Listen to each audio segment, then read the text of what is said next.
What's up, guys? Welcome back to Newswave. So when you know it, yesterday morning, just a few hours after Newswave goes up, Nintendo drops the Nintendo Direct Mini Partner Showcase. And you know what? It was pretty good. It was almost 20 minutes worth of games and information, and there's quite a bit of stuff there, which included games that were revealed and then immediately released onto the eShop, that Age of Calamity demo, and even some talk about game streaming, which is interesting thinking about the future for the Switch and Nintendo. We'll talk about that all here today, and we get to go over AMD because they did unveil their RDNA 2 big Navi cards, and it looks like they've not only managed to match NVIDIA for this holiday with 3 different cards, but in some instances, they're going to do it at a cheaper price. Guys, if you enjoy these videos, make sure that like button helps out a ton, and if you're brand new here, hit that red subscribe button down below, and we're going to start today with Watchdogs Legion, because we did have the review embargo go up yesterday morning, and reviews came out. Currently on Metacritic, it's sitting at a 77.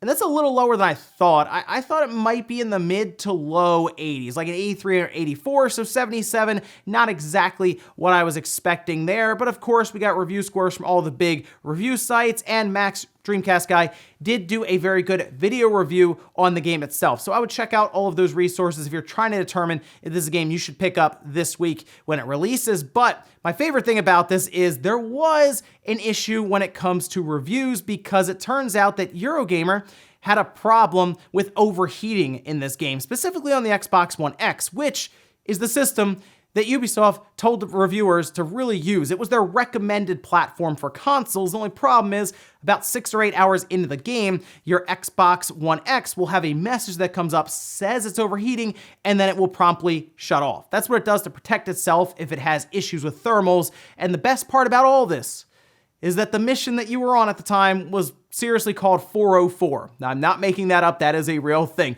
Ubisoft has responded saying that they will now try a hot fix to try to get this all worked out on October 30th, but it sounds like they already tried one of those, so you might want to think of something different. Also, with next generation consoles just a few weeks away, one of the big talking points has been backwards compatibility, or of course, just being able to use your PS4 or Xbox One games on the Xbox Series X, the S, or the PlayStation 5. For the Xbox, dating all the way back to the original Xbox console. Well, it looks like, at least on the Xbox side, everything that currently works on your Xbox One now for the 360 and the original Xbox will also work on the Series X and the Series S. We can see this tweet here. This is from Jason Ronald saying, after 500,000 hours of testing, we are excited to share that all Xbox 360, and Xbox One games playable on Xbox One today, except for the handful that require Kinect, will be available and look and play better on Xbox Series X and S at launch. Now, on Sony's side with the PS5, we've heard that basically they're going to work to emulate the PS4 with hardware so that it should in turn play all the PS4 games, with some exceptions, Shadow Complex being the weirdest one right now. So at least for backwards compatibility for the PS4, we're good to go there. But to see Microsoft say, hey, everything you're playing now just works with the Series X and the Series S is good, because technically you can just go get an X and it's a nice drop-in replacement or big drop-in upgrade for possibly your current Xbox system. So at least on the backwards compatibility side, Microsoft has all of that figured out. They just got to get the new first-party game side figured out going into this generation. Oh, and we had talked about Cyberpunk 2077 being delayed yesterday, of course, and one of the things I brought up was the possibility that it could be because of that 2013 Xbox One VCR, you know, Nate's VCR. Yeah, that thing is holding all this back. Maybe in the base PS4, but definitely that VCR Xbox One. Well, in a conference call, it looks like they basically said just that. We underestimated the time required for the very final processes. The game is ready for the PC and runs great on the next-gen consoles and could be shipped on the scheduled date on those platforms. However, even though the game has been certified on the current gens by both Sony and Microsoft, some very final optimization processes for such a massive and complex game require a bit of additional time. It does sound like they got to the finish line. Next-gen consoles are good. PC is good. Stadia might have even been fine. But that old Xbox One system probably was struggling a bit, even that old PS4 system from 2013. So I guess they figured, we get 3 weeks, maybe we can patch this out. They're definitely going to be crunching, I'm sure, to get this done. And there we go. 9 different platforms may have just been a little too much for the release date in November. And guys, with some of the quick news out of the way, let's get into the bigger stuff. Let's start right away with that Nintendo Direct Mini Partner Showcase. We're just going to go through all the different announcements here and then talk about some of the bigger points as well. They did start off with Bravely Default 2. That is not going to be coming out in 2020, and I think we figured that because it's almost November, like November's next week, and if we were expecting it to come out in 3 weeks, that would have been really, really tough for that announcement and then for it to come out. So that is going to February 26th, 2021, which I was expecting it either end of November or beginning of December. So this is realistically like a 3-month delay at the most from what I was already expecting. That's not bad. And they, of course, took a ton of feedback from that demo, and they put a video out online where you can check out some of the fan-requested changes they made based on that feedback. Very cool to see Square doing that with some of their games, just kind of taking feedback from fans and working to change it ahead of release. Story of Seasons, that's coming out March 23rd, 2021. Surviving the Aftermath, that's a spring 2021 window on the Switch. They did remind us that Immortals Phoenix Rising is coming to the Switch December 3rd, and the more I see about that game, the more interested I am in it. I will be checking that out when that drops, and I'm sure we'll talk about it a bit on the podcast and let you know what I think about it. We also had another trailer for Bakugan that's coming out November 3rd, and who knows, Cyberpunk was pushed to December. It's kind of out of the running for Game of the Year at the Game Awards, and here comes Bakugan, so you never know, right? Griftlands Switch Edition, that's coming out summer 2021. Tropico 6 is coming out November 6th. We also had cloud versions of Hitman 3 and Control, which we're going to come back to there. No More Heroes 1 and 2, that was unveiled, and then it just dropped on the eShop. And I heard that No More Heroes 2 is running at 60 frames per second. I downloaded No More Heroes 1, have not had a chance to fire it up yet, but I will be checking those out to talk a bit about them. Exciting stuff to see those drop. And then, of course, No More Heroes 3, they still put that release year up for 2021. Part-Time UFO, that's from HAL Laboratory, by the way. That's out now on the Switch. Really cool to see HAL drop a game on there out of nowhere. And then, of course, Age of Calamity. The demo is now available, and I downloaded it, I checked it out, and it's a lot of fun.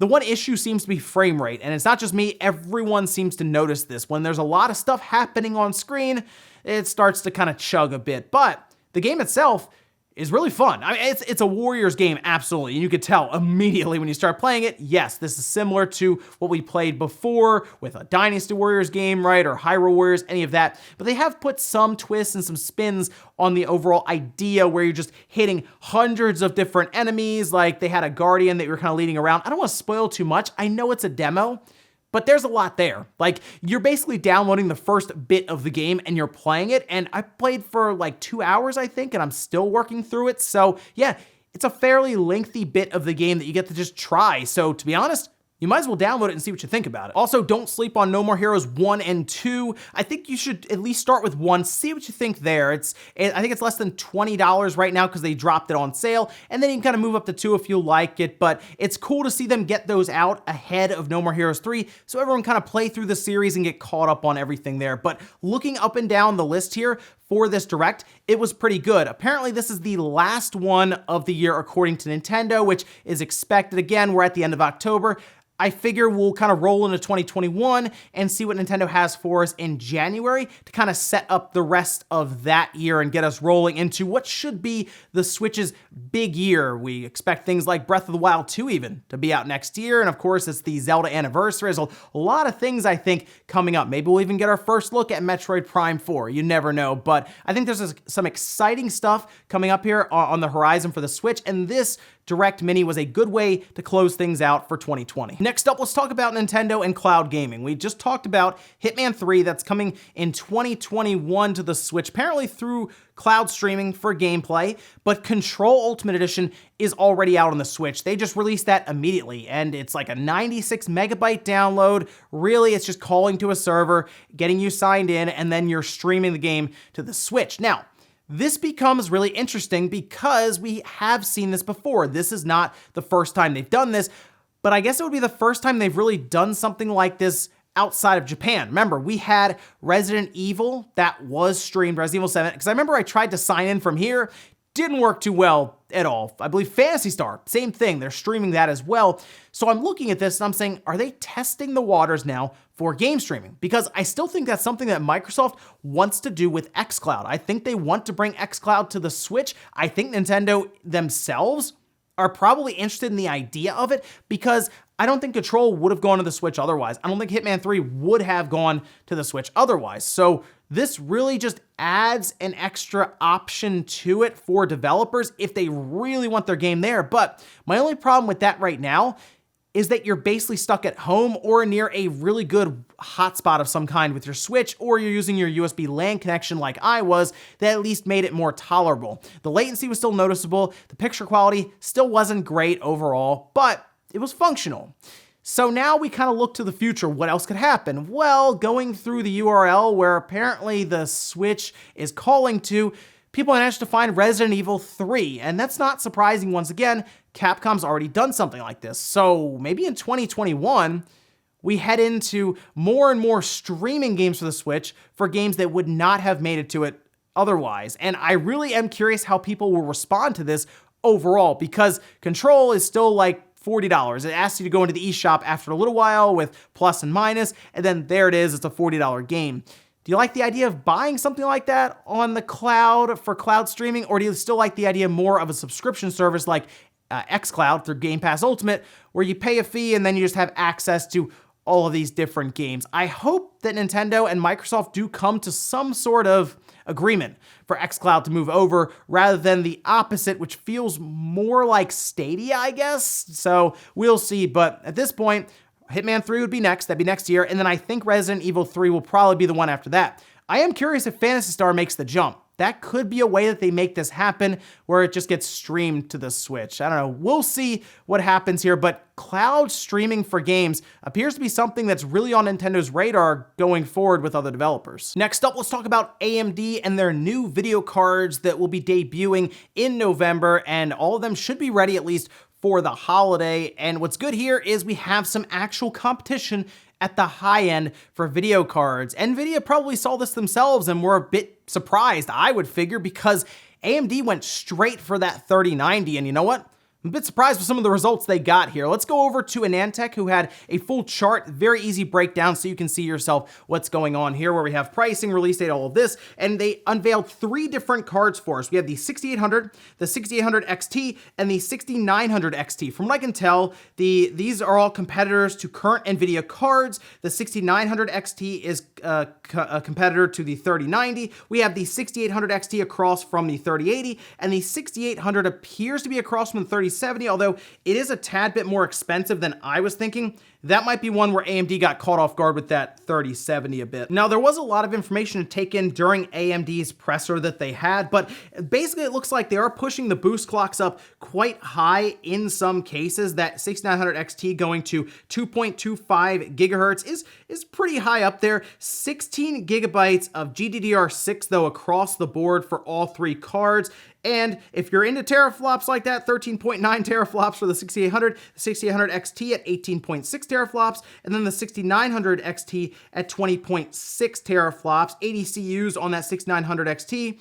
And then we had 72 CUs on the 6800 XT, and then the 6800 was at 60 CUs. But of course, you're wondering about pricing and how does it actually perform? Well, here are some of the benchmarks, and you can see both the 6900 XT and the 6800 XT standing up right against NVIDIA's own different cards like the 3080 and the 3090. I was very surprised to see that from that 6900 XT, because that is a $1,000 card. It is $500 cheaper than the 3090 across from it. The 6800 XT appears to be about $50 cheaper than that 3080. It is also standing up right against it with very, very comparable results, and in some instances, according to AMD anyway, beats it out in games. Now we have both the 6800 and the 6800 XT. Those will be releasing November 18th, with the 6900 XT coming out at the beginning of December. That'll be December 8th. And you know what? Looking across the board here, this is a good outing from AMD. Like they have their CPUs coming out pretty soon. They have their GPUs lined up. AMD is also supplying chips for the Series X, the Series S, and the PlayStation 5 this holiday.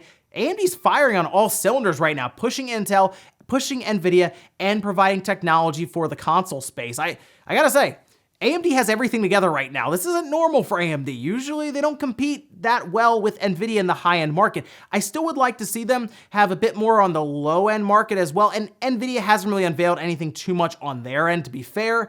So hopefully a lot of this trickles down to more budget-oriented cards that get us good performance, because some of these cards, they're just massive overkill for 1440p right now. I mean, if you have a 144 hertz monitor and you're at like 1440p, if you get something like that 6800 XT, you'll probably have that thing mashed against that refresh rate consistently going forward. So at least there, if you're looking to upgrade for a monitor like that, it's good. These are all 4K cards as well, like the 6800 XT and that 6900 XT, no problem there. Everything seems to be above 60 frames per second. So the big thing now is when these cards get into reviewer hands, how does it actually work out? Because that's what we see. These are, of course, best case scenarios from AMD's side. To be fair, they showed some where the 3080 pulled ahead or the 3090 pulled ahead, but let's see reviewers take it and put it up against some big games like Control with ray tracing in their setting. Because while they talked somewhat about ray tracing, no real big benchmarks across the board showing things off and, of course, stressing these cards like crazy on screen. So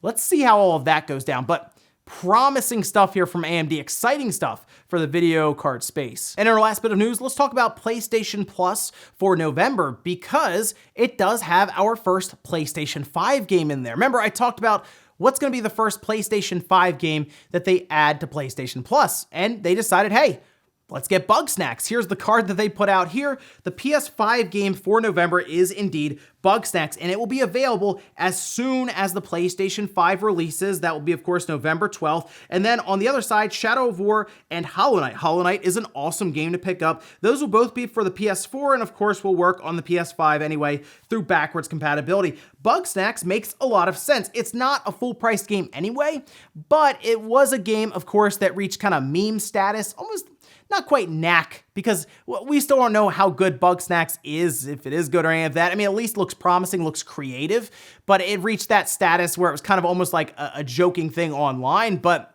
if it's in PlayStation Plus, I'll just download it and try it out. That's kind of what a lot of people will think. And Fall Guys apparently reached its popularity due in large part to PlayStation Plus. That helped them dramatically, according to the developers of that game. So, hey, cool to see that. I guess every month we'll have a PlayStation 5 game to look forward to. I didn't know how long it would take. I almost thought that's why they introduced the PlayStation Plus Selects, which something else they go over here to look forward to in November when you pick it up. If there are any older PS4 games you missed out on, I recommend Infamous Second Son. That's an awesome game. You can just download it and check them out. But hey, there we go. Bugsnax. We can check it out November 12th, right on PlayStation Plus. And we'll finish up with the comment of the day, as you're seeing here. This is from General Grievous saying they should be making the game for the next gen. It doesn't make sense why Cyberpunk is trying so hard to release on 9 platforms. So I kind of answered this earlier in the show at the beginning. It's because of money. Like, they look at the PS5 and the Series X and the Series S, and I mean, PC might be able to hold them up enough until those build their install base, but it's so hard to ignore the install base of the PS4 currently at, I think they just reported 113 million consoles shipped right now, and 50-ish million on the Xbox One. It really is. It's difficult to be like, oh, 160 million? We've been working on this game for like 8 years since it was conceptualized. We'll just go to an install base that doesn't even exist at this time. So I get it. They want it to work within reason, so of course they can sell more copies, make more money. This project wasn't cheap. Cyberpunk was an expensive thing to do, so they're trying to recoup as much money as they can.